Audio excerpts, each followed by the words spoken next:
მამისაითა და ძისაითა და წმინდის სასულისაითა. ქრისტე აღდგა.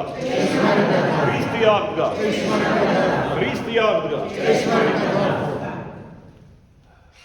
როგორც მოგეხსენებათ, მთელი 40 წლის განმავლობაში გრძელდება დღესასწაული უფლის ბრწყინვალე აღდგომისა და მერე გაიქნება წარგზავნა.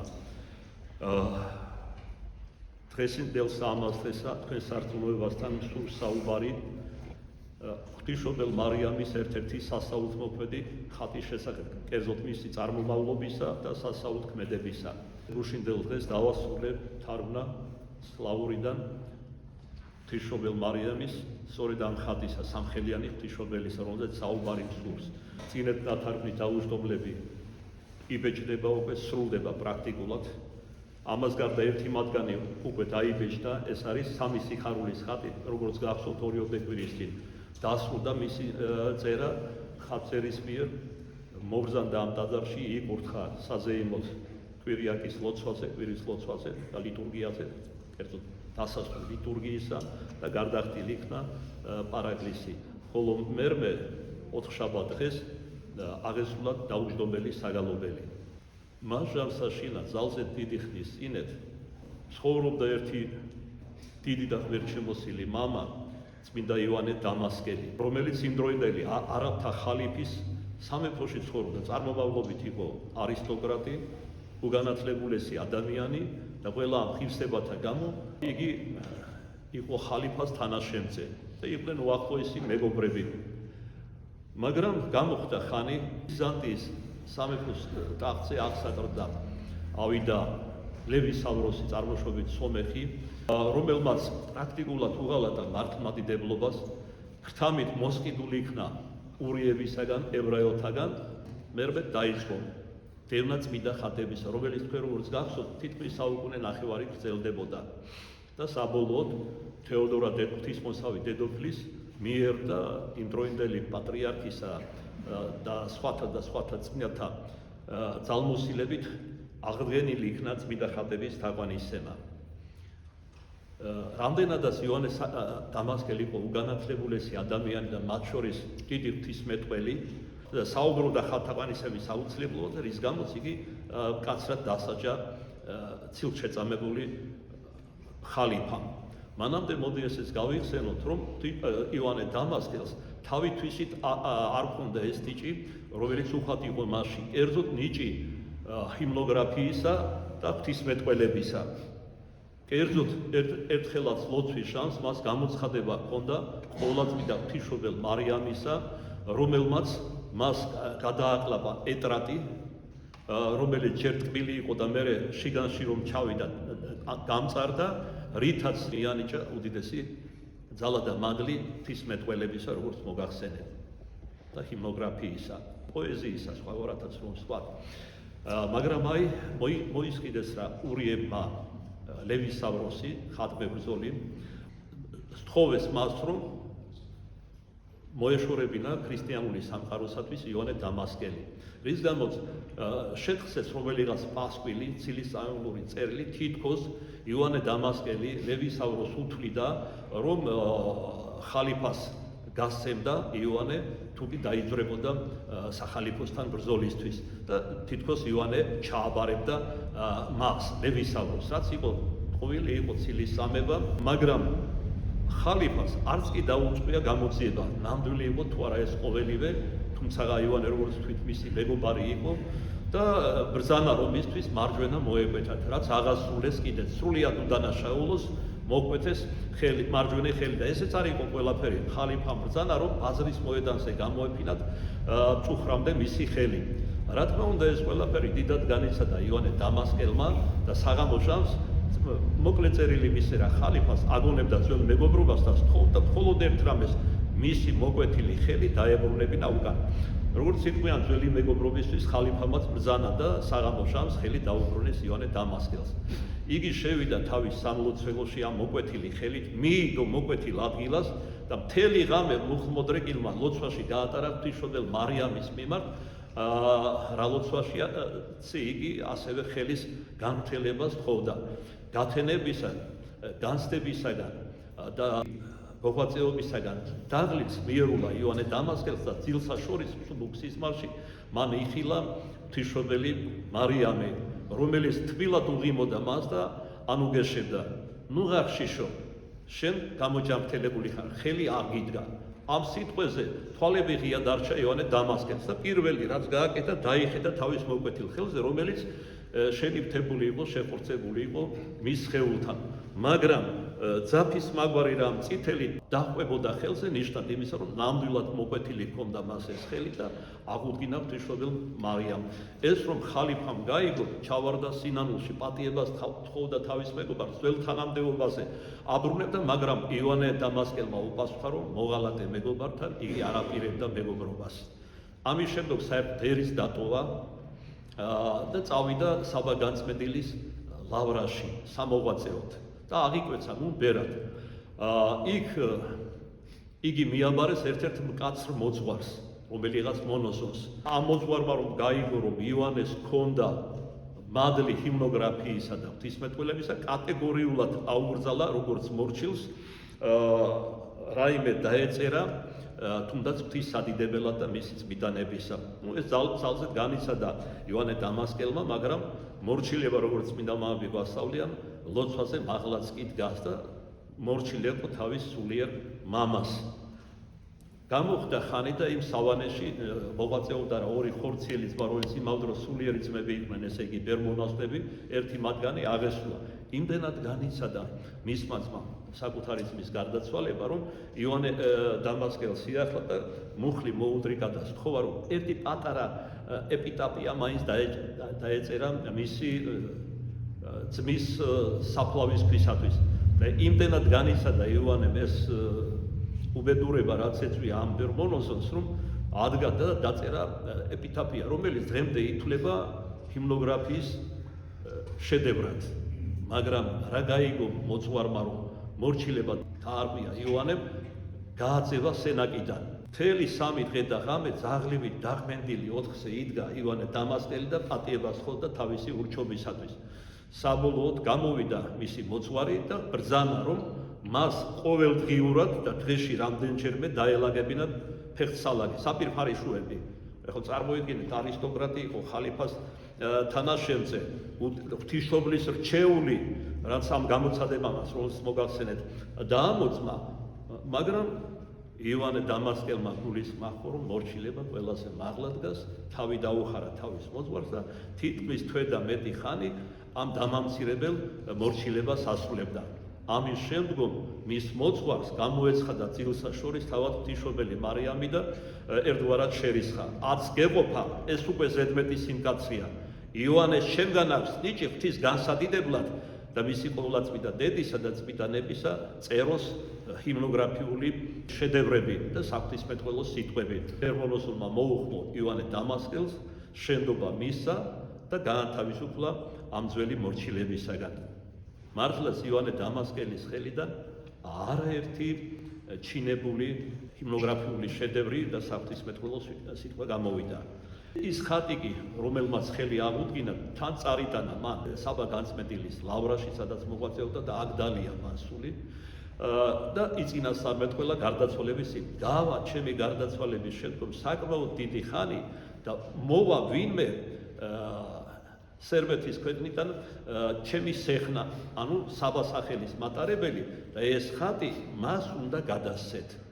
მთელი 5 საუკუნე გავიდა, ეს ხდებოდა მერვე საუკუნეში და ესე იგი მთელი 5 საუკუნე გავიდა, მოაწია მე-13 საუკუნემდე და მართლაც სერბეთიდან მოსალოცად წმიდა მიწისა და მათ შორის საბა განწმენდილის ლავრისა ჩამოგზავნდა საბა სერბეთის მთავარეპისკოპოსი. მან მოილოცა ეს მონასტერი, სიწმინდეები და ბერებმა მასში შეიცნეს მათი პირველი მოძღვრის და სავანის დამაარსებლის იოანე დამასკელის წინასწარმეტყველება, მოუთხრეს ამის შესახებ საბა სერბს და მანაც თვალითა და სასვებით მიიქვა ხატი ესე, რომელსაც დღეს სამხელიანი ღვთისმშობელი ეწოდება. რად ეწოდება?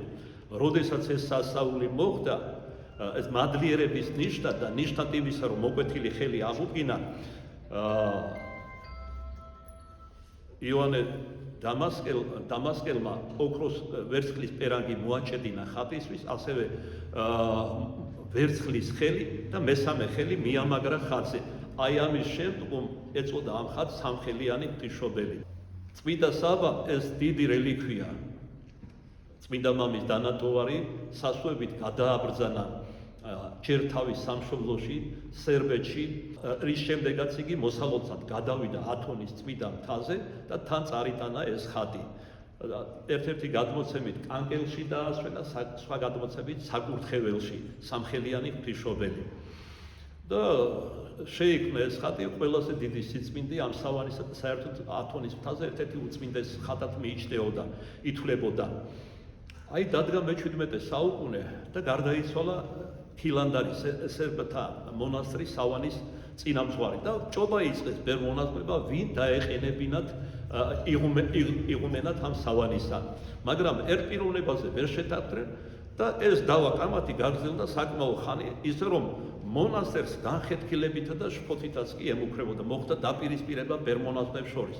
ამის შემდგომ ერთხელაც, როდესაც ჩვეულებისაებრ მიდიან ლოცვის დასაყენებლად ტაძარში, ბერები ხედავენ, რომ სამხელიანი ღვთისმშობელი დაბრძანებულია არა საკურთხეველში, არამედ იღუმენის ადგილზე, სადაც წირვა ლოცვაზე დგებოდა ხოლმე იღუმენი. მათ იფიქრეს, რომ რომელიღაც მონოზონმა თვითნებობით, თავნებობით გამოაბრძანა ეს ხატი და უკან დააბრუნეს, მაგრამ სამჯერ და ოთხჯერ იგივე ნიშსასწაული განმეორდა. ამის შემდგომ რა კი ვერ გულისხმობს ერთ განდეგილ წმინდა მამას ათონისა ეჩვენა ღვთისმშობელი მარიამი და უბრძანა, რომ ჩემი ნება ამ სავანის ქილანდარის წინამძღვარი ვიყო მე, ამიტომ ხატს ნუ ვარ დაძრავთ ადგილიდან.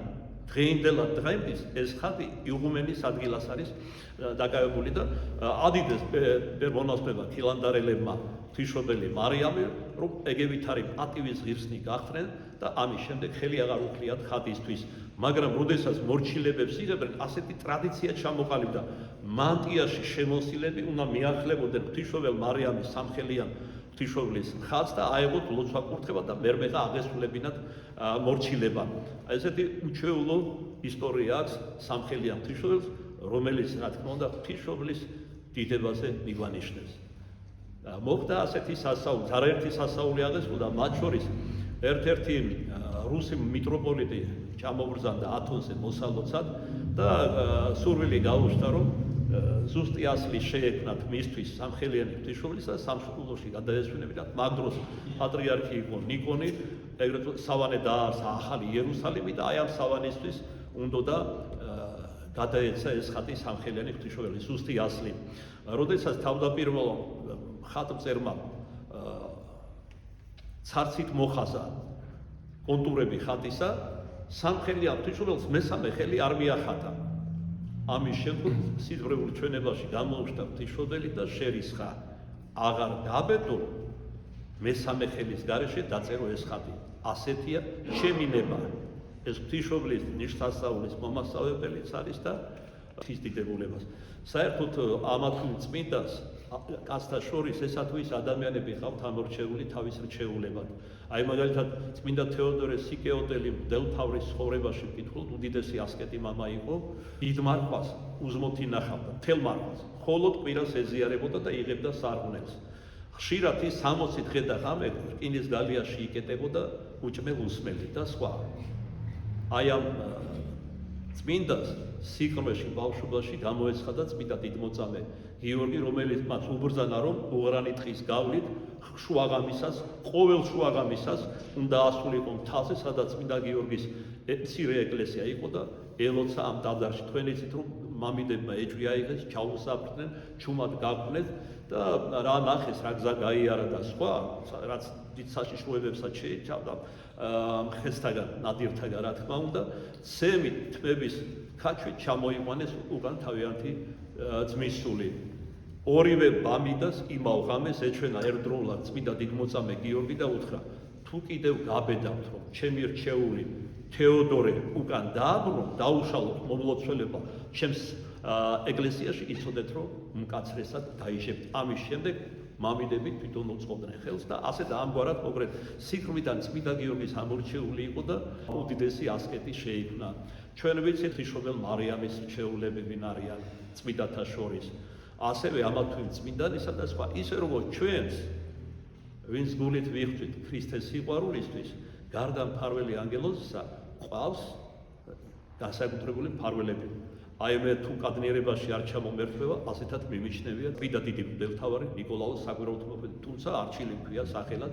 2-4 სიტყვით შეგახსენებთ, რომ სიზრუნულ ჩვენებაში ლოცულობდი რა სიონის ივერის ღვთისმშობლის წინაშე მოხმოდრეკილი ერთი კაფანდარა მონოსონი მომიახლოვდა ოდრამ შემეხო ხელით.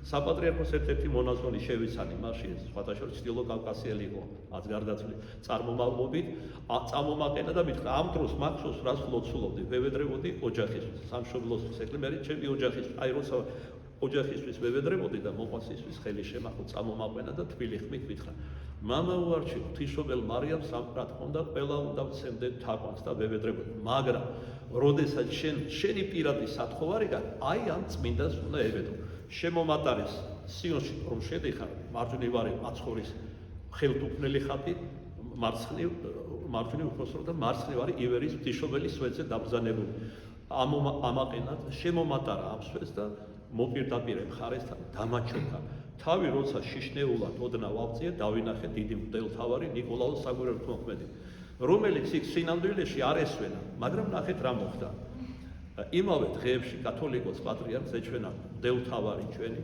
ნიკოლაოს საგვირაუთმოქმედი და უბრძანა რომ მისი ხატი მის სალოცავში კი არ უნდა ყოფილიყო გამოკეტილი არამედ სიონში უნდა დაესვენებინა და კონკრეტულად მიუთითა სად ესე იგი პარალელურად იქ პატრიარქმა მიიღო ბრძანება აქ ჩვენ ჩვენებით გულისხმის ყოფა ის ხატი რომელიც ეხლა არის სიონში ამ სვეტზე აი სწორედ ის ხატია რომელზეც ესაუბრებით როდესაც დიდი სათხოვარი მაქვს განსაცდელები მივიახლები ხოლმე სიონში ამ ხატს და მოხმოდრეკილი ვევედრები შემდგომ სხვა გამოცხადებამა ჩვენებამ დაადასტურა რომ სწორედ ნიკოლაოსია ჩემსოდვილის მფარველი კერძოდ შეიხარვენახის ხატის გადასვენება ითხოვეს ერთი კვირით რუსთავის ეპარქიაში პატრიარქისგან კურთხევა აიღეს თავიანთი მიტროპოლიტისაგან და აი მოვიდნენ გადასასვენებლად მანამდე რა მოხდა აი მამა გიორგი რომელიც ჩვენს რევლში მსახურობს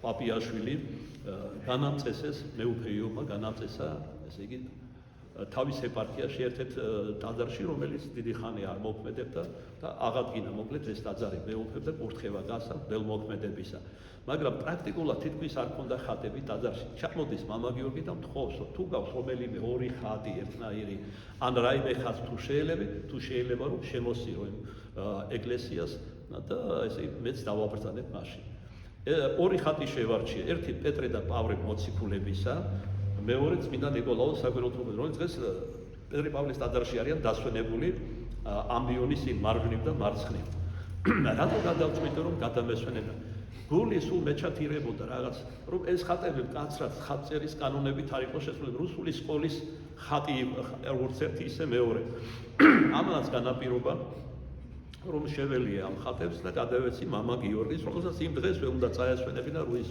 კურნისის ეპარქიაში გავიდა რამოდენიმე დღე და დამეწყო სინდისის ქენჯნა სწორად მოვიქეცი თუ არა რომ პატრიარქს არ ვკითხე მცხეთა-თბილისის ეპარქიის მღვდელმთავარს და ჩემი ნებით გავატანე ეს ხატები თუმცა ჩემი აზრით დიდ ფასეულობას არ წარმოადგენდა ჩემი აზრით სოდვა გამხელილი შობია როგორც სიტყვია ხოლმე კაცმა რო თქვას თითი რომ თითზე დადო ესეც უკვე ჯვარია და პატივისცემა გმართებს მისი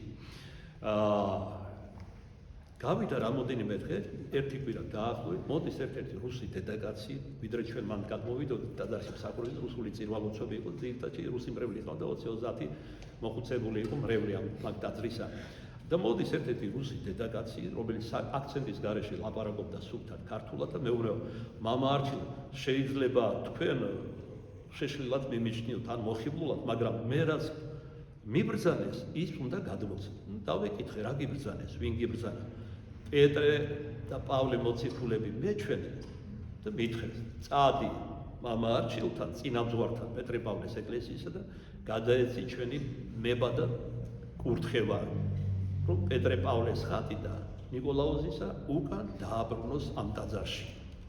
ამან უფრო მეტად შემაშფოთა, უკვე ბრძოლები მქონდა დაწერილი, რამდენად სწორად მოვიქეცი და სხვა და გავიდა კიდევ დაახლოებით 5-6 დღე, ამოდის სხვა დედაკაცი, რუსი, ასევე რომელიც უკვე აქცენტით ლაპარაკობს, რუსული აქცენტით ქართულად და მეუბნება, რომ წმინდა ნიკოლოზმა მიბრძანა, რომ გადმომეცა თქვენთვის წმინდა ნიკოლოზის ეს ხატი და პეტრე პავლესი უკან დააბრუნოს პეტრე პავლეს ეკლესიაში და ესეც იცოდეს მამა არჩილმა, რომ წმინდა ნიკოლოზი ამ ხატის მიერ მფარველია ამ ტაძრისა და მათ შორის მამა არჩილისა.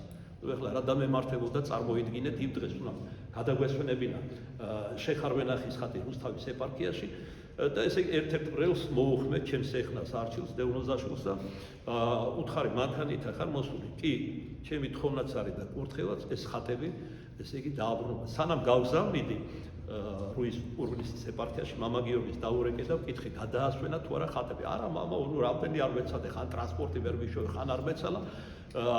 დოდანის წმინდა გიორგის ეკლესიაშია დასვენებული. იქ ვინც არის წინამძღვარი, ესე ჩვენი მრევლი იყო, თხოვე და ვიდრე ტრანსპორტს ვიშოვიდი, იქ ყოფილიყო და ძალიან ეს კარგი რომ ვერ გადაასვენე მეთქი. ზაშებობდა მაშასა და გავაგზავნე არჩილი 40 წუთში ორივე ხატი დაბრუნებული იქნა უკან. და დღეს დიდი სასუებით მივიახლები ამ ორხას და განსაკუთრებული დამოკიდებულება და სიყვარული მაქვს.